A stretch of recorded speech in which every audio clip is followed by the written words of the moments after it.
Hello, कैसे हैं आप सभी लोग। मैं विनीता वर्मा स्वागत करती हूँ आपके चैनल पर। हमारी जो ये 50 डेज की सीरीज चल रही थी उसकी ये जो है क्लास नंबर 17 है। कुछ मेरे लैपटॉप में खराबी हो गई, इसलिए जो है आपकी क्लास कंटिन्यू नहीं ले पा रहे हैं हम। इसके लिए सॉरी। आज किसी तरह से पीडीएफ बनाई है तो ये अपनी हम क्लास स्टार्ट करते हैं। क्लास होगी 17 नंबर की और दिन प्रतिदिन लग रहा है कि एक एक दिन किसी ना किसी तरह से भाग रहे हैं। तो जो है क्या करना है, समय को अपनी मुट्ठी में कैद करना है और जो है प्रत्येक समय को किसी न किसी तरह से अच्छी तरह से हमको उपयोग करना है। तो चलिए हम जो है अपनी सॉरी क्या करते हैं, अपनी सीरीज को जो है स्टार्ट करते हैं। बस यही है कि लगातार पढ़ते रहेंगे। तो इसमें क्या है, देखिए कुछ लाइन बताते हैं। मिली है जिंदगी तो कोई मकसद भी रखिए, मिली है जिंदगी तो कोई मकसद भी रखिए, सिर्फ सांसें लेकर वक्त गंवाना ही जिंदगी तो नहीं। ठीक है, चलिए इन्हीं मोटिवेशन की लाइन के साथ पढ़ते हैं हम। तो हमारी सीरीज का आज का पहला प्रश्न है, एक मिनट।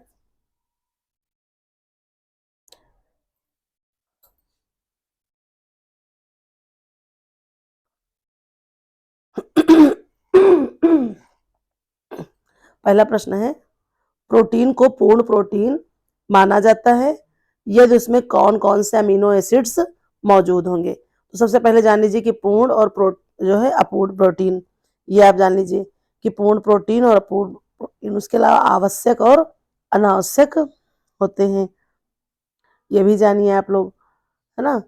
तो देखिए ऑप्शन हमारे हैं आवश्यक अमीनो एसिड्स, बी है अनावश्यक अमीनो एसिड्स, सी है केवल ग्लूटामिक एसिड, डी है केवल लाइसिन। तो करेक्ट आंसर हमारा क्या हो जाएगा, आवश्यक अमीनो एसिड्स, है ना।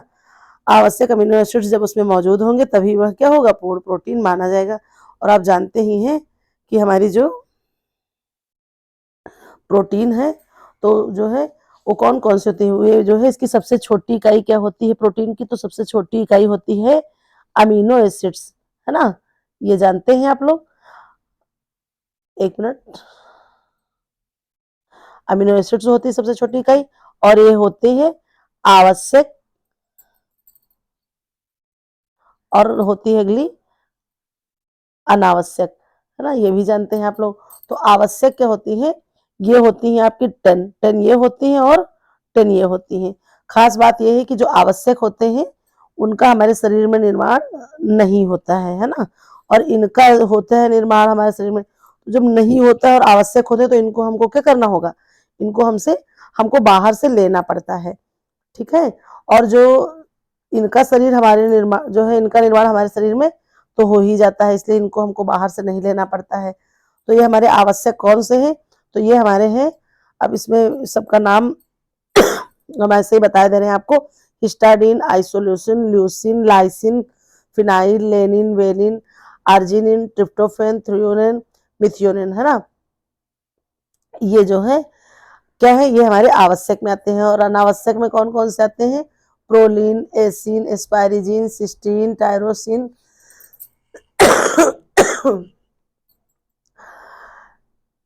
Aspartate, glutamate, glutamine, lysine, serine, है ना, ये हमारे अनावश्यक हैं। और ये हमारी जो है आपको प्लेलिस्ट में मिल जाएगा, हमने प्रोटीन पर पूरी एक क्लास बनाई है तो उसमें आपको मिल जाएगा, है ना।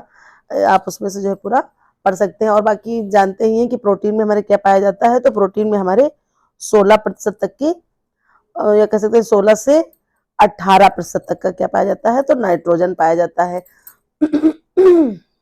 और एक खास बात यह है कि इससे जो है ये हमारे शरीर में क्या होता है, तो ये हमारे शरीर में संग्रहित नहीं होता है ना, संग्रहित नहीं होता है। ये जान लीजिए, हमको इसको डेली डेली लेना होता है, संग्रहित नहीं होता, हम डेली जो है इसको अपने खाद्य पदार्थ के द्वारा लेंगे। और बाकी इतना आप जानते हैं कि 1 ग्राम प्रोटीन बराबर क्या होता है, तो 1 ग्राम प्रोटीन बराबर जो है 4.2 कैलोरी होती है, आप ये भी ध्यान में रखिएगा। और अंतरराष्ट्रीय स्तर पर ऊर्जा मापने की इकाई क्या है, तो वो क्या है आपकी, वो होती है आपकी जूल। इतना ध्यान रखिएगा आप लोग कि वो जो है आपकी होती है जूल। और हमारे शरीर का जो है पूरा जो टोटल भाग है वो लगभग कितना तो 15% प्रोटीन से बना होता है ना, 15% प्रोटीन का बना होता है हमारे शरीर में, ये भी ध्यान रखिएगा। और ये प्रोटीन क्या है, तो ये पोषक तत्व क्या है, माइक्रो, यानी कि ज्यादा मात्रा में इसकी हमको आवश्यकता होती है, ये भी ध्यान में रखिएगा कि इसकी जो है जैसे कि विटामिन हो गई तो इसकी हमको कम मात्रा में आवश्यकता होती है, मिनरल्स हमारे जितने हो गए उनकी भी कम मात्रा में आवश्यकता होती है, लेकिन प्रोटीन हो गया, कार्बोहाइड्रेट्स हो गया, इसकी आवश्यकता हमको बहुत ज्यादा मात्रा में होती है, ये ध्यान रखिएगा आप लोग।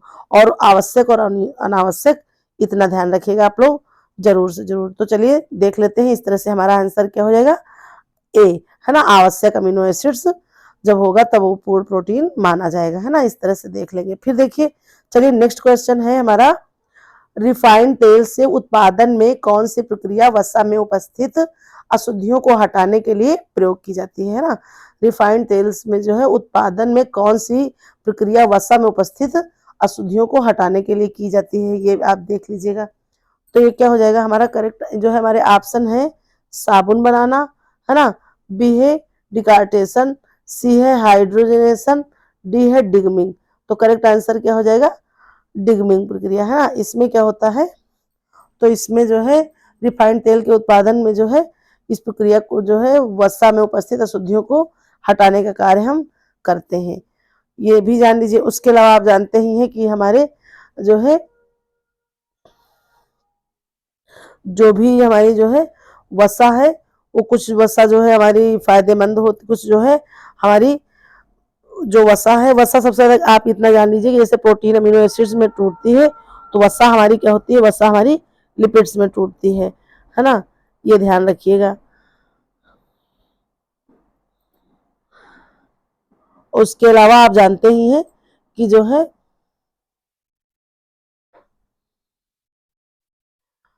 फिर चलिए देखते, और ये जो वसा से हमको कह सकते हैं, वसा से हमको कितनी कैलोरी मिलती है, तो वसा से हमको 9 जो है 9.1 भी कहीं कहीं रहता है, कहीं कहीं 9 कैलोरी वर्जा 1 ग्राम वसा से आपको प्राप्त होती है, ये ध्यान में रखिएगा आप। फिर देखिए नेक्स्ट क्वेश्चन है हमारा, रेयान। रेयान किस प्राकृतिक रेशे का कृत्रिम रूप है ना, किस प्राकृतिक रेशे का कृत्रिम रूप है। तो सबसे पहले आप ये जानिए, तो इससे पता चलेगा कि रेयान क्या है, तो ये एक कृत्रिम रेशा। सबसे पहले ये जानिए कि रेयान क्या है, तो रेयान मानव निर्मित रेशा है ना, मानव निर्मित रेशा है रेयान, आप इतना जान लीजिए। तो ऑप्शन देख लेते हैं, कपास, सिल्क, ऊन, बांस। तो करेक्ट आंसर क्या हो जाएगा, तो देखिए प्राकृतिक रेशे में तो ये आते हैं सारे, लेकिन आपका जो, जिसे आप जानते ही हैं कि रेशा आपने बहुत बार पढ़ा है कि रेशे, रेशे हमको कहाँ कहाँ से मिलते हैं, तो एक होता है आपका प्राकृतिक, है ना, एक होता है आपका कृत्रिम, ये जानते हैं आप। प्राकृतिक में भी कितना प्राकृतिक में भी क्या होता है, तो एक होता है वनस्पति, वनस्पति जगत, फिर दूसरा होता है आपका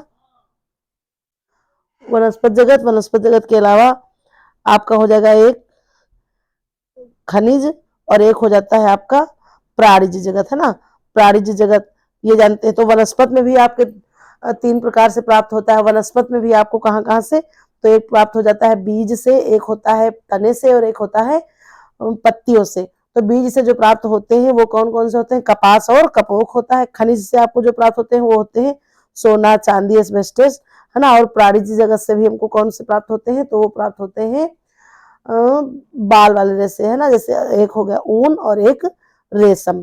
तो इस तरह से जान लिया।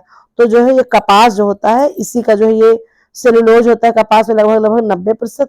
तो जो ये है रेयान, इसमें क्या होता है 50-50% जो है दोनों चीजें होती है। 50% आपका जो है होता है इसमें सेलुलोज रेयान में, और 50% आपका केमिकल्स होता है, इससे मिलकर ये बनता है, ये आप लोग ध्यान रखेंगे।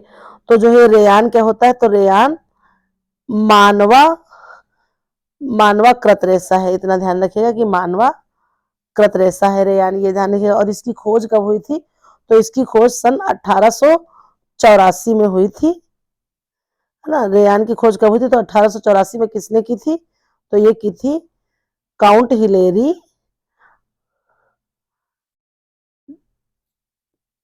डी चार्डोनेट ने की थी इनकी खोज, है ना। तो जो है इस तरह से, तो ये जो है क्या था, इसको और क्या क्या कह सकते हैं, तो इस कपास को जो है हम क्या कह सकते हैं, तो सूर्य की किरणों का क्या कहते हैं, सूर्य की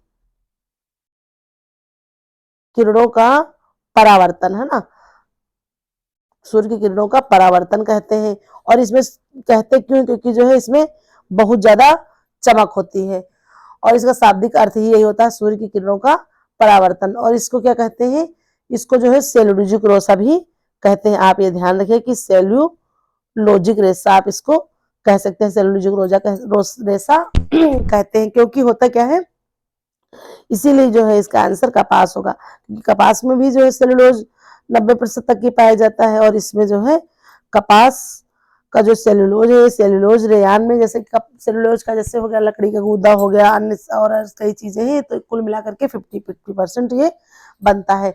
इसको कहते क्या है, इसको 19वीं शताब्दी का क्या कहते हैं, तो इसको 19वीं शताब्दी का चमत्कार, है ना, ये भी कह सकते हैं। और इसको आर्टिफिशियल सिल्क भी माना जाता है। और ये प्राकृतिक रेशम के समान ही जो है चिकना और मुलायम होता है, परंतु इसमें मजबूती, प्रत्यक्षता तथा सटने का जो है अभाव होता है। ये आप सारी चीजें ध्यान में रखिए, है ना। चलिए फिर देखते हैं नेक्स्ट क्वेश्चन। किस प्रकार का उत्तक मानव शरीर में सॉरी ऑक्सीजन का संचार करता है? तो ऑप्शन है पेशी उत्तक, बी है एपिथेलिक उत्तक, सी है संयोजी उत्तक, है ना, और डी है रक्त उत्तक। तो करेक्ट आंसर क्या हो जाएगा, रक्त उत्तक, है ना। ये रक्त उत्तक जो होता है ये क्या करता है, तो ये जो है मानव शरीर में ऑक्सीजन का संचार करता है, इतना आप लोग जान लीजिए। तो फिर देखिए नेक्स्ट क्वेश्चन है, घरेलू बजट बनाते सॉरी घरेलू बजट बनाते समय सबसे पहले किस तत्व पर ध्यान दिया जाता है? तो हमारे ऑप्शन क्या है, आय, व्यय, बचत, निवेश। तो करेक्ट आंसर क्या हो जाएगा हमारा, ऑप्शन ए आय, है ना। आय जो है घरेलू बजट बनाते समय हम आय पर सबसे ज्यादा ध्यान देंगे। बाकी आप जानते ही हैं कि क्या किया है, एंजिल ने बजट का सिद्धांत प्रस्तुत किया है ना, लेकिन क्या किया है इन्होंने जो है बचत, ठीक है, बचत को जो है कहीं पर अपनी बजट में जो है स्थान नहीं दिया है, इसीलिए इनका जो है सिद्धांत ज्यादा प्रभावी नहीं माना जाता है।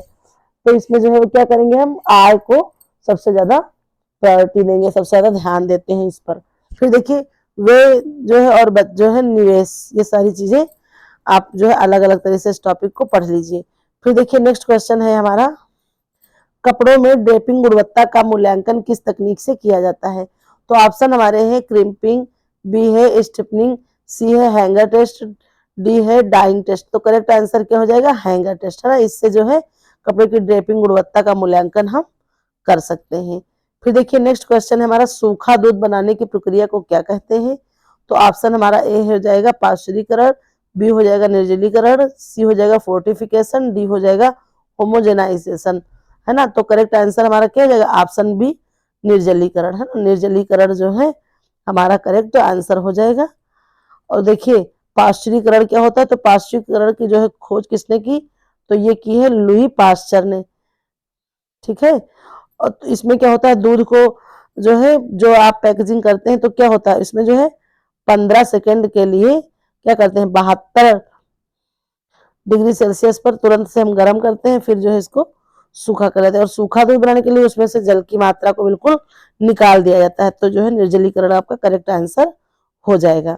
फिर देखिए नेक्स्ट क्वेश्चन क्या है, कौन सा पोषक तत्व तो शरीर में कैल्शियम के अवशोषण में सहायता करता है? तो हमारे ऑप्शन ए है विटामिन ए, ऑप्शन बी है विटामिन डी, ऑप्शन सी है विटामिन सी, डी है vitamin K. Correct answer is the option B vitamin D, है ना। विटामिन डी क्या करता है, तो ये जो है कैल्शियम के अवशोषण में सहायक है। बाकी आप जानते हैं ए क्या है, तो ए जो है रतौंधी रोग से बचाव करता है ना। सी किससे बचाव करता है, तो सी स्कर्वी से बचाव करता है। और के क्या होता है, तो ये रक्त का थक्का, रक्त का थक्का बनने में जो है सहायता करता है ना। तो चलिए इस तरह से आंसर हमारा क्या हो जाएगा, ऑप्शन डी। डी क्या करता है, तो कैल्शियम के शोषण में सहायता करता है। और डी विटामिन डी को ही क्या कहते हैं, तो इसको ही सनसाइन विटामिन, सनसाइन विटामिन भी कहते हैं। धूप में जो है बैठना भी जरूरी है, धूप में अगर बैठे विटामिन डी का जो है शोषण नहीं होता है शरीर में। फिर देखिए नेक्स्ट क्वेश्चन है हमारा, मानव शरीर में कौन सा हार्मोन रक्त शर्करा को नियंत्रित करता है? तो कौन सा करता है देखते हैं, ऑप्शन देख लेते हैं, ग्लूकागान, है ना, फिर है ग्लूकागान, फिर है बी इंसुलिन, फिर सी है थायरॉक्सिन, फिर डी है कोर्टिसोल। तो करेक्ट आंसर हमारा क्या हो जाएगा, ऑप्शन बी इंसुलिन, है ना। इंसुलिन ये क्या करता है, तो हमारे जो है रक्त में ग्लूकोज की मात्रा को जो है क्या करता है, नियंत्रित करता है। और ये जो है अग्नाशय की जो है बीटा सेल, है ना, अल्फा गामा बीटा सेल्स निकलती हैं, बीटा सेल से जो है निकलता है क्या, इंसुलिन।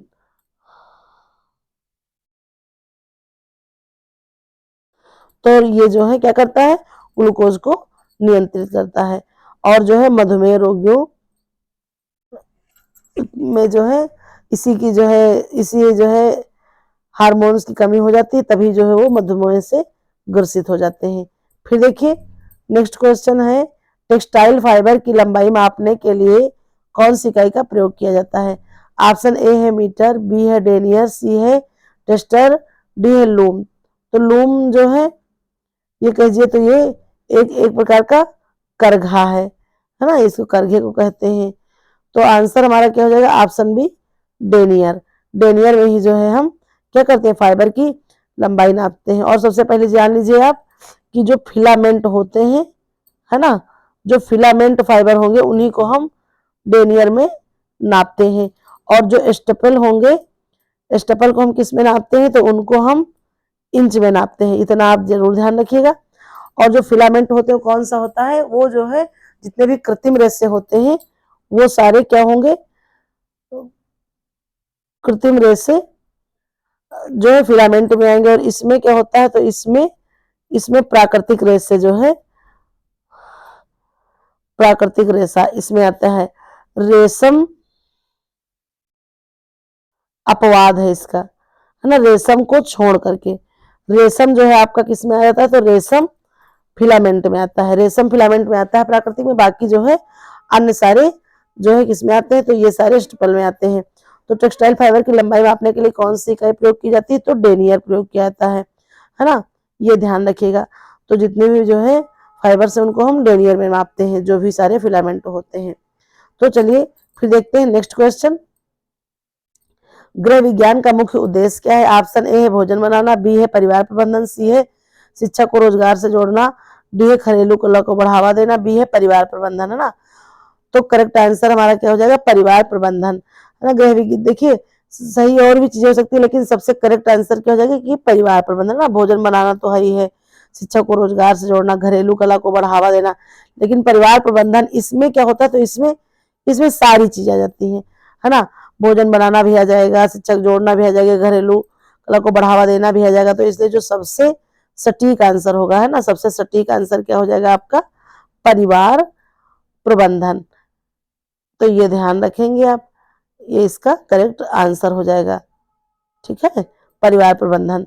फिर चलिए देख लेते हैं नेक्स्ट क्वेश्चन,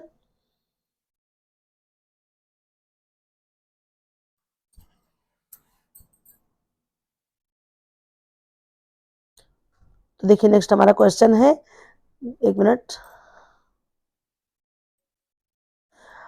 कौन सा फाइबर बायोडिग्रेडेबल होता है।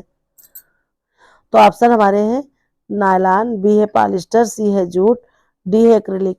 तो करेक्ट आंसर हमारा क्या हो जाएगा, ऑप्शन सी जूट, है ना। ये जूट हमारा क्या है, बायोडिग्रेडेबल फाइबर ये हमारा होता है। और जूट के बारे में आपको बताए हैं, इसको क्या कहते हैं, तो इसको जो है जूट को, ये हमारा जूट जो है प्राकृतिक रेशा है। और जूट जो है क्या, इसकी जो है भारतीय शब्द टाट से इसकी उत्पत्ति हुई है। इसका मतलब क्या होता है, आपस में उलझा हुआ रेशा, है ना, आपस में उलझा हुआ रेशा, ये आप जान लीजिए। और इसको जो है इसके रेशे की लंबाई या इसके पौधे की लंबाई लगभग कितनी होती है, तो 2.5 से जो है 3 मीटर ऊंची तक की इसकी पौधे की लंबाई होती है।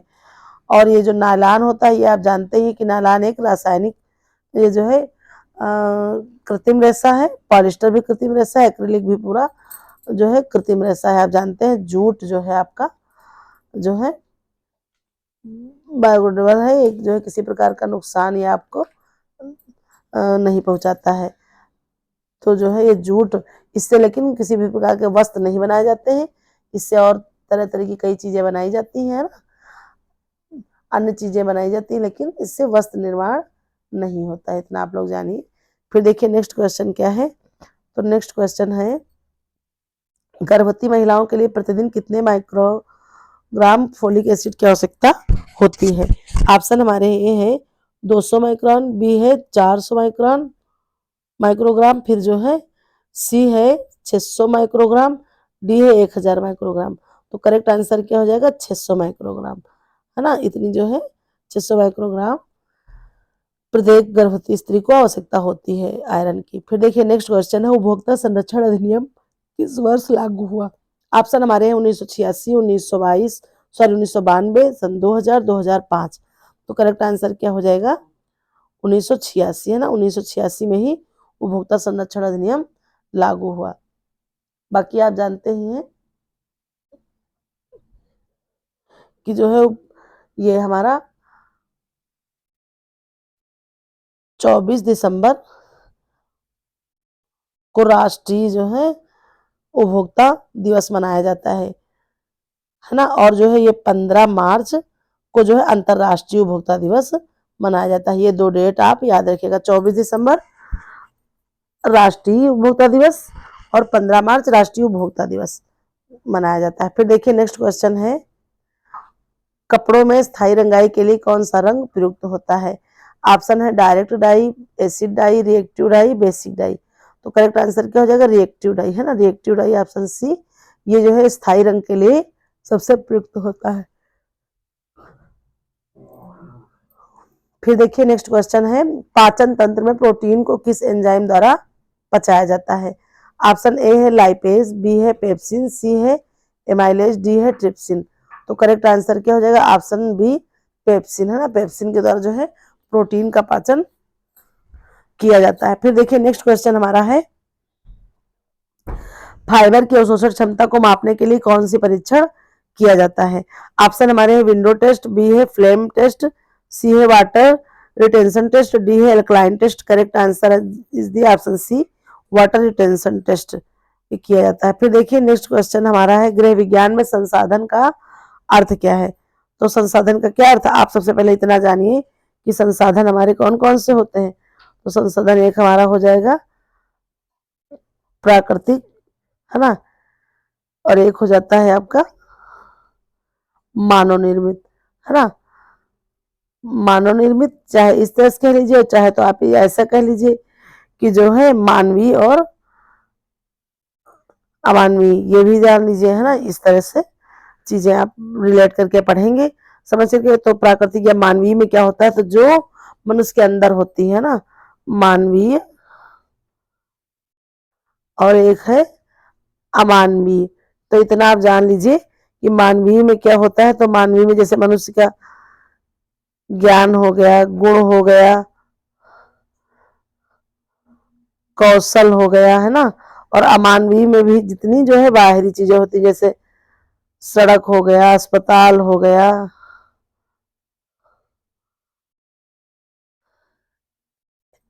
एक मिनट,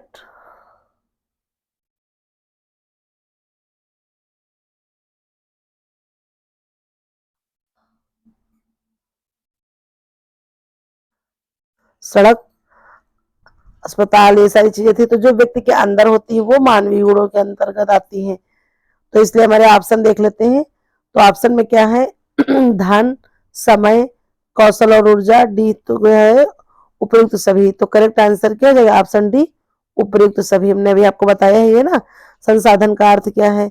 तो संसाधन ये सारे हमारे संसाधन के अंतर्गत आते हैं और सारे समय जो है किसके अंतर्गत है ये तो ये हमारे सारे मानवीय में आ जाएंगे, ठीक है, मानवीय के अंदर ही। धन, धन जो है एक ये धन जो है अमानवीय के अंतर्गत आएगा, अमानवीय, बाकी जो है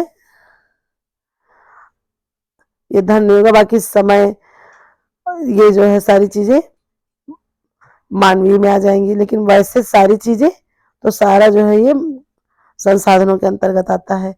फिर देखिए साबुन के निर्माण में कौन रूप से मुख्य रूप से कौन सा रसायन प्रयुक्त होता है। ऑप्शन है सोडियम क्लोराइड, बी है सोडियम हाइड्रोक्लोराइड हाइड्रोक्साइड, सी है sodium bicarbonate, D sodium sulphate. तो correct answer option B sodium hydroxide इसका आंसर हो जाएगा। फिर देखिए नेक्स्ट क्वेश्चन है, महिलाओं के लिए अनुशंसित दैनिक आयरन की मात्रा कितनी होगी? तो दैनिक आयरन की मात्रा कितनी होती है? ऑप्शन है 10 मिलीग्राम, बी है 15 मिलीग्राम, सी 18 milligram, D 20 milligram. Correct answer क्या हो जाएगा? 18 मिलीग्राम, है ना। ये आप जो है आरडीए पूरा कंप्लीट कर लीजिएगा। आरडीए से बहुत ही महत्वपूर्ण क्वेश्चन पेपर में बन जाते हैं। फिर देखिए अगला क्वेश्चन है, पॉलिएस्टर फाइबर की प्रमुख विशेषता क्या है ना। तो क्या बताएंगे हम? ऑप्शन हमारे हैं उच्च अवशोषण क्षमता, बी है झुर्रियां मुक्त, सी है आसानी से सड़ने वाला, डी है हल्का और गर्म। तो करेक्ट आंसर क्या हो जाएगा? ऑप्शन बी झुर्रियां मुक्त, है ना। पॉलिएस्टर फाइबर में झुर्रियां नहीं पड़ती हैं, ना इसको प्रेस करने की आवश्यकता पड़ती है। फिर देखिए नेक्स्ट क्वेश्चन है, मेनार्क किस प्रक्रिया का संकेत देता है? ऑप्शन ए गर्भधारण का आरंभ, बी है मासिक धर्म का पहला चरण, सी है रजोनित, डी है प्रजनन क्षमता का अंत। तो करेक्ट आंसर क्या हो जाएगा? मेनार्क का किस प्रक्रिया का संकेत देता है? तो ऑप्शन हमारे हो जाएंगे मासिक धर्म का पहला चरण, है ना। इसी को जो है जब पहली बार मासिक धर्म हमारी शुरुआत होती है तो उसी को मेनार्की कहते हैं। फिर देखिए नेक्स्ट क्वेश्चन हमारा है, किस प्रकार का पोषण संतुलन आहार में सम्मिलित होता है? ऑप्शन हमारे हैं केवल वसा और कार्बोहाइड्रेट, बी है केवल प्रोटीन और विटामिन, सी है केवल पोषक तत्वों का उचित संतुलन, डी है केवल विटामिन और खनिज। तो करेक्ट आंसर क्या हो जाएगा? ऑप्शन सी पोषक तत्व जितने भी हैं सभी पोषक तत्वों का उचित संतुलन। आप जानते हैं कि जो है सभी पोषक तत्वों का जब उचित संतुलन हम करेंगे तभी जो है क्या होगा? तभी हमारे शरीर को एक बैलेंस डाइट मिल पाएगी। मतलब कहने का ये है कि तभी जो है सभी पोषक तत्व मिल पाएंगे। आप जानते ही हैं कि पोषण विज्ञान में हम ये इन सभी चीजों को पढ़ते हैं। पोषण विज्ञान में कि जो है क्या क्या चीजें हमें खानी चाहिए, क्या हमारे लिए बेहतर होता। तो इसके जो है जनक कौन है? तो लेवाइजर। लेवाइजर जानते हैं आप कि जो है इसके जनक है ना। इसमें आप जानते ही हैं कि जो सभी पोषक तत्वों का उचित संतुलन होगा तो पोषण संतुलन आहार संतुलित आहार आपका बनेगा।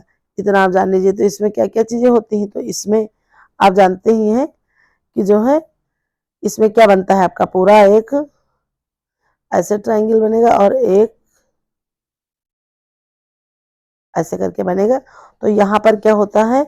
तो यहाँ पर आपका होता है कार्बोहाइड्रेट, है ना। और यहाँ पर बनेगा आपका, तो यहाँ पर आपका प्रोटीन बन जाएगा। ये हो गया। फिर यहाँ पर जो है आपके जो है ये हो गया आपका फैट।